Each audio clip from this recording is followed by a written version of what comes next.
Wish TV is proud to honor teachers in Central Indiana She is an inspiration to all of us. He's always smiling. who go above and beyond, He's done so many things for so many people. He's inspirational. making a difference, He's always taught me to believe in myself and never get down on myself. Everybody's biggest cheerleader. and deserving of recognition for their outstanding efforts in I education. love the people that I work with, and to know that I've made an impact on somebody's life, it is truly a great honor. It's an honor. I love what I do, and the kids are the ones who make it work. I'm like just so taken aback because I love them so much. The fact that, they love me just as much just means a lot. Sorry, you're gonna have to cut that part out. And you are our winner. Oh, thank you so much. From Wish TV and the All Indiana Podcast Network, this is the Golden Apple Awards podcast. Welcome to the Golden Apple Podcast. We're extending the conversation after a really fun Golden Apple surprise to start the school year. Our September winner is Mr. Isaac Adams. He brings tech to Arsenal Tech High School here in Indianapolis, and he was stunned when we surprised him with our Golden Apple Award. And because that surprise went really fast and he was, really, really surprised, we brought Mr. Adams onto the podcast. Mr. Isaac Adams, thanks for being here on the podcast. How are you doing today? I'm doing great. How about you? Good. So, the surprise, we came into your classroom a week ago. It aired recently on Wish TV. How are you feeling? What's been the reaction?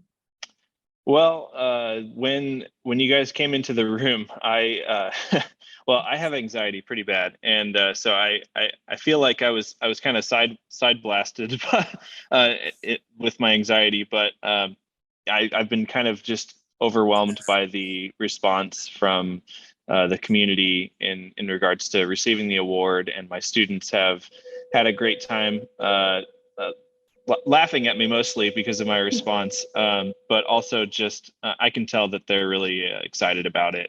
So I'm feeling a lot better today than I did last week, and definitely feeling humbled and honored. Oh, well, I'm so sorry if we kind of overwhelmed you in the moment. I know it can be a lot. So thank you for playing along and going with it, because it was a lot of putting you on the spot, which I understand. And that being said, we did put you on the spot now that you've had time to decompress and whatnot. What's the takeaway that you have now, looking back on the whole process? What can other teachers learn?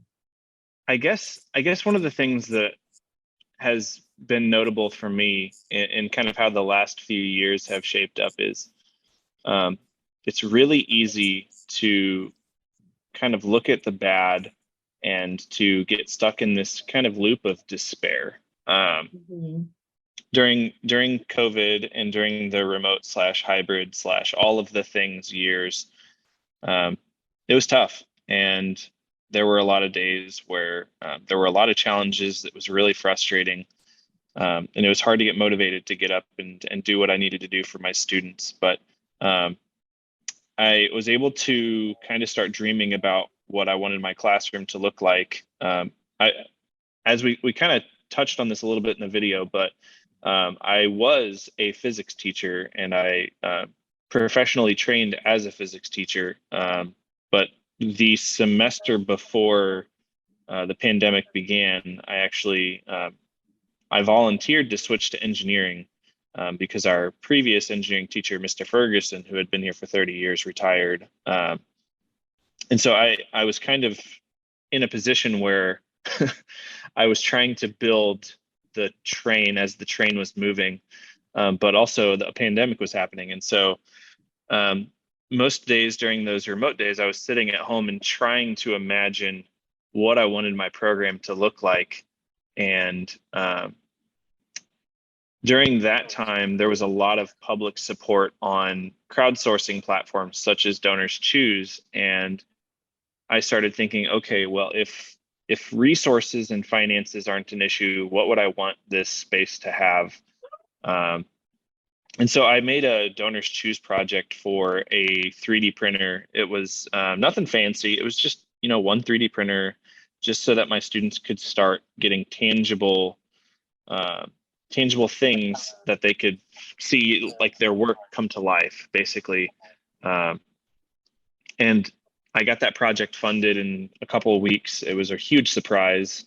So I had it running behind me while I was teaching during those remote days, and the students always thought that fun. Oh, yeah. Yeah. And then we did kind of like a hybrid thing where we did some days at school and some days at home. And some kids were fully remote and in person. Some were fully remote and some were, the in person, or I don't know. It was a mess. Looking back, but long story short, I kept making More Donors Choose projects for more 3D printers, because I realized, well, one's not really enough for a class, a group of 90 students or so. It would be nice to have one, so that if one's running, then another student can run on the other one.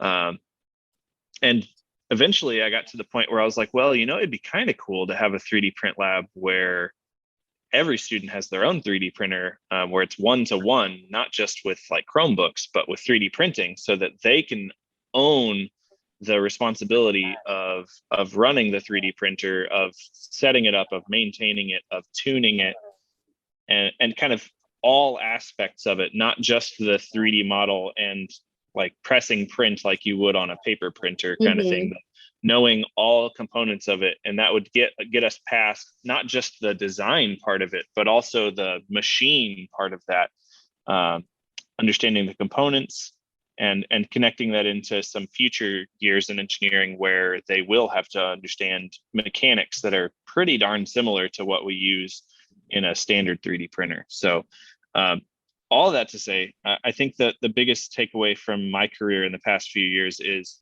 if you really want your teaching to take off, if you want your students to really latch on, you have to be willing to dream about what the ideal educational space looks like. I have a lot of colleagues that are like, man, I wish I could, have a classroom like that, or I wish that I was able to get projects funded the way that you can. And they can.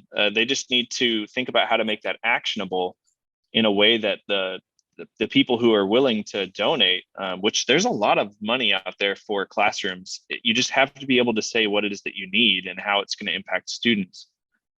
So being able to envision that and then being able to put that vision into words is really key to helping donors understand where their money will go. Yeah, I think people really want to help. I do think people want to help teachers, and it is that realm of like not necessarily knowing how, but then getting to step into your classroom and seeing it. I mean, I figured you'd have a 3D printing lab have one. I didn't think it was going to literally be every computer and then have such neat things all around. And the kids, you could tell, some of them didn't even turn when we bombarded your classroom because they were so focused on their work.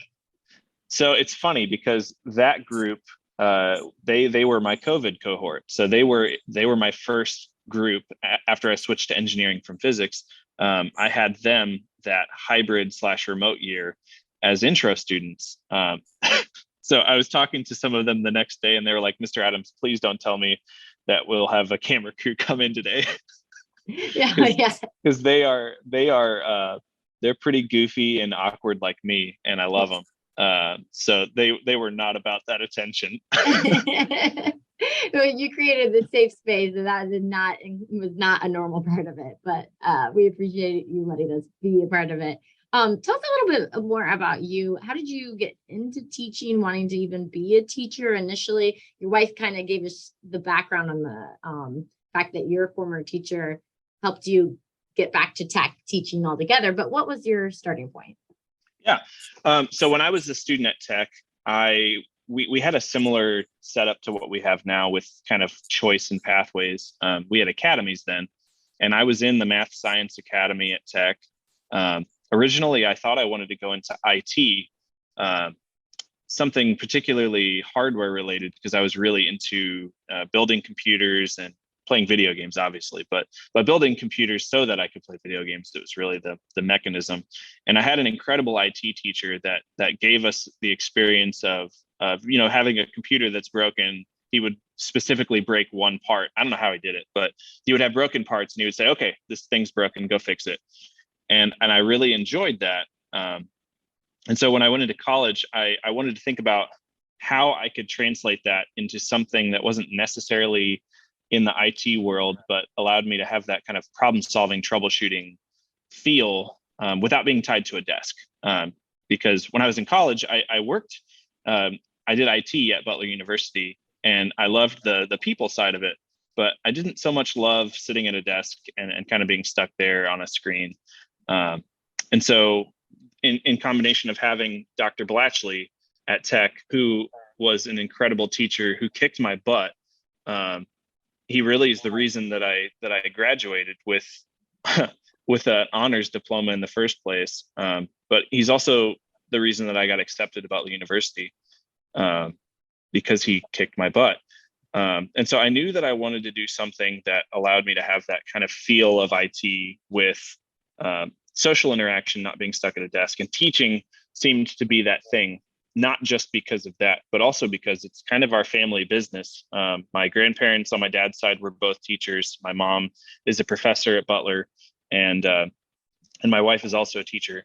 Of course, she was my girlfriend then, but we both were interested in education. So when I went to Butler, I went straight into education. I didn't quite know what I wanted my content area to be, but I had an incredible physics teacher at Butler named Dr. Marshall Dixon, who was kind of insane. He was this like 85-year-old man who like threw a baseball at the wall on the first day.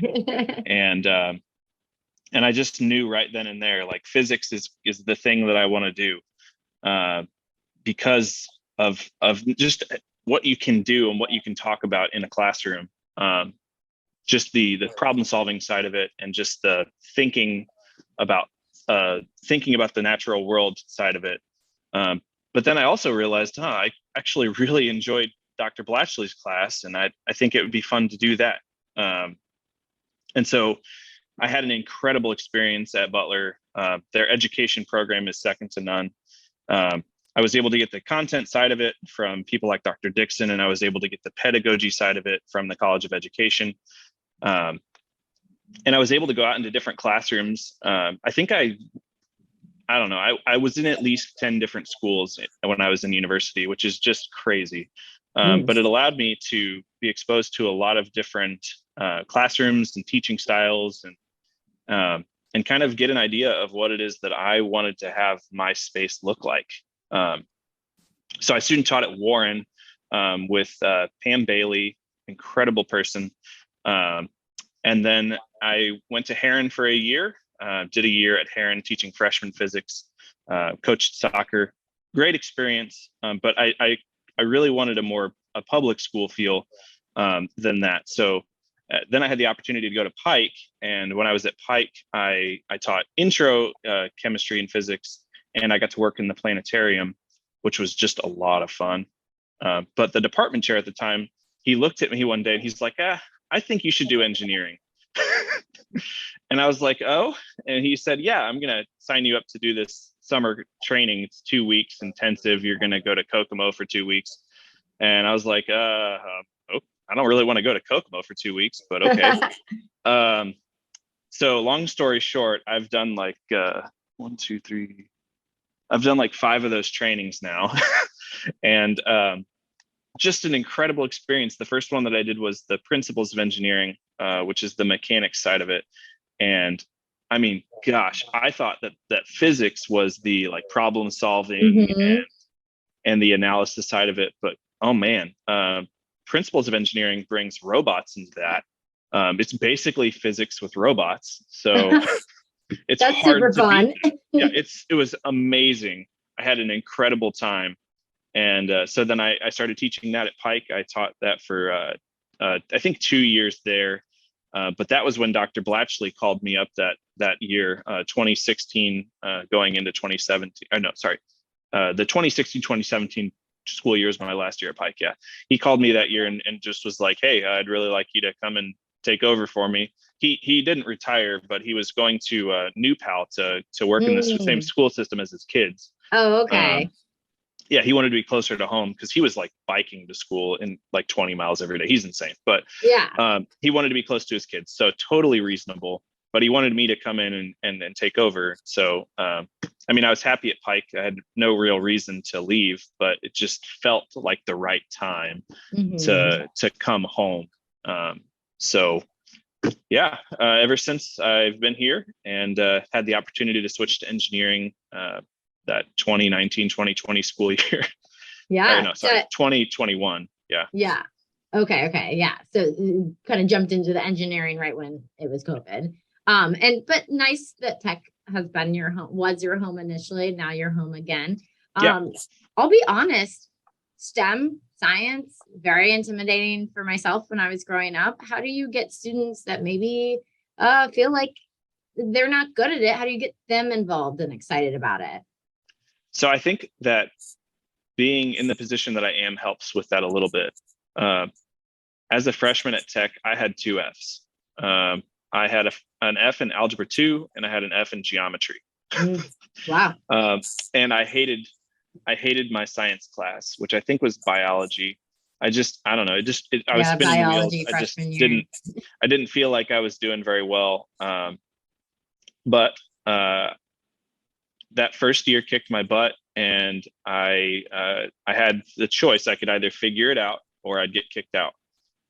So I figured it out. And then the next year was when I took physics, and the difference between my attitude towards education that first school year versus after I had physics, where somebody was challenging me to do better. And when I say challenging, I don't mean that my classes weren't challenging. I mean that he would look me in the face and say, I know you can do better. Or like, I bet that your answer is like, if your answer is right, I will give you a Twix bar. And we had these little challenges and things. So he just, I don't know, he just had this way of antagonizing me in a competitive way to make me work harder, to show my work more, to strive to be a better problem solver.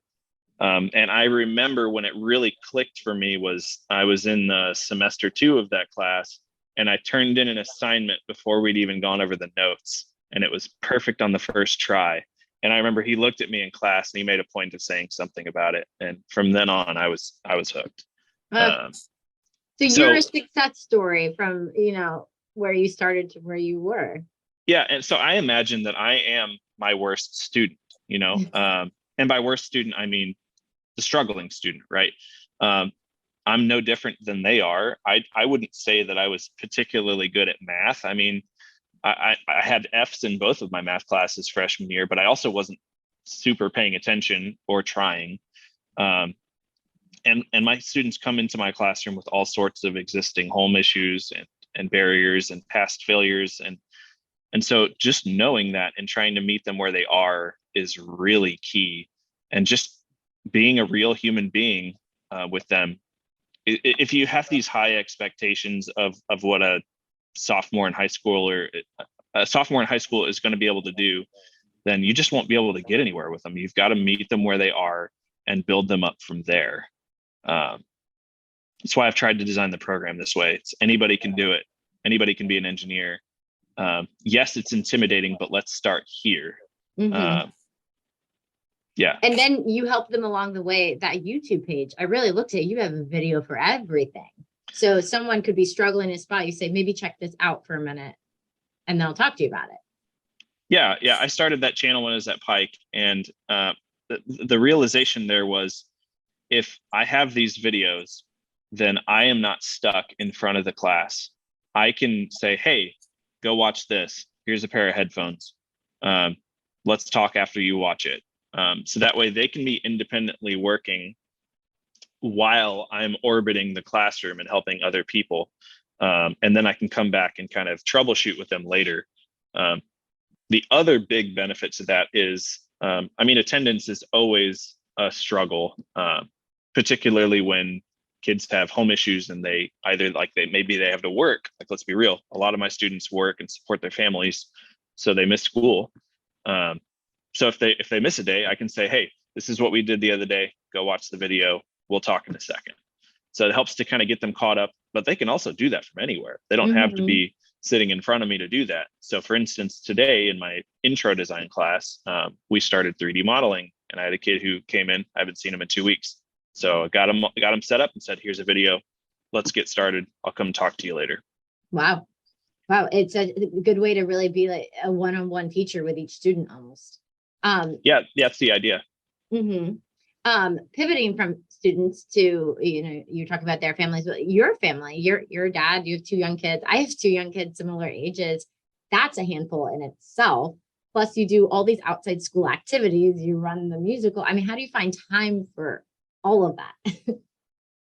Honestly, not well. I feel like I don't balance it very well. I have certainly tried. My weekends are off limits. I try my best to leave the building on Fridays as close to contract time as possible. I try not to get, sucked into doing anything, just so that I can honor that time with my kids. But yeah, I mean, I've been working on saying no, but I don't feel like I'm very good at saying no. But I have tried to concentrate down to the things that I think are manageable and things that I really value. So like I picked up a robotics team, but I've really tried to set limits on when that meets and when we have competitions. So I think this year, like we're going to meet once a week after school, and we'll for sure do 2 competitions. But yeah, I would say I don't do it horribly well. But I love my kids, and it's just been a total blast to watch them grow and learn. In fact, my oldest made me a card after I got the Golden Apple and I've got it sitting under the award over there on my desk. They're just ridiculous. Oh yeah, I love that. And it is a lot to juggle, but I know that you're probably doing it better than it feels like you're doing. And I can attest to that. Sometimes being like, no, I need to get out the door, and juggling it. It's a lot, I'm sure, for all parents, all working parents as well. This year, you're in your class now. Most students are there, they have other things going on, but COVID isn't as much of a barrier as it has been the last few years. I'm sure things are starting to feel a little bit more normal. How are you feeling about the future? I mean, it seems like things are probably getting a little bit better. Yeah. I mean, so IPS shifted program models a couple of years. It was actually right after I volunteered to do engineering, and it sounded like we were going to lose the program for a minute. Oh. So in the middle of doing hybrid, it sounded like I was going to lose it. And I was like, oh no, please no. But we finally kind of figured that out, and students are starting to enroll in classes. And I've really seen a huge shift in the behavior of students, in the drive of students. It's been kind of incredible, actually. This year has been a notable difference in the way that they approach class. I mean, there's always going to be some kids that take some time to kind of come around to the idea of what I'm trying to do. But by and large, most of my students, they come in and they start dreaming and building and designing and working together in a way that I didn't even see this last year. It's just been really cool to watch.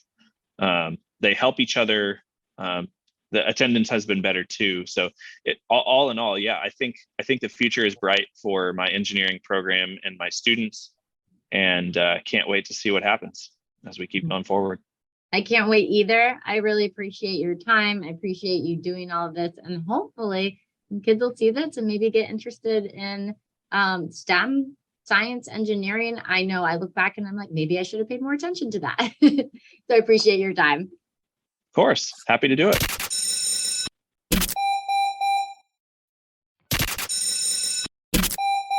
I'm Hannah Mordeau from Wish TV. Every month we take in your nominations for amazing Central Indiana teachers making a crucial difference in our children's lives. We hear their stories and surprise one winning teacher in class with a trophy, a $500 school supply shopping spree to teachers' treasures, and a surprise visit from me, of course, along with a nomination video all about their hard work.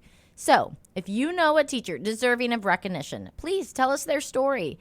We encourage students, parents, and colleagues to nominate teachers for their outstanding efforts in education. Get all of the details and nominate someone right now on wishtv.com/goldenapple. Then be sure to watch Wish TV every month to see the winning stories. Or subscribe to the Golden Apple Awards podcast right here on the All Indiana Podcast Network. The Wish TV Golden Apple Awards podcast. Nominate a teacher and learn more at wishtv.com now. Be sure to follow and subscribe to this podcast and discover even more great podcasts now on the All Indiana Podcast Network at allindianapodcastnetwork.com.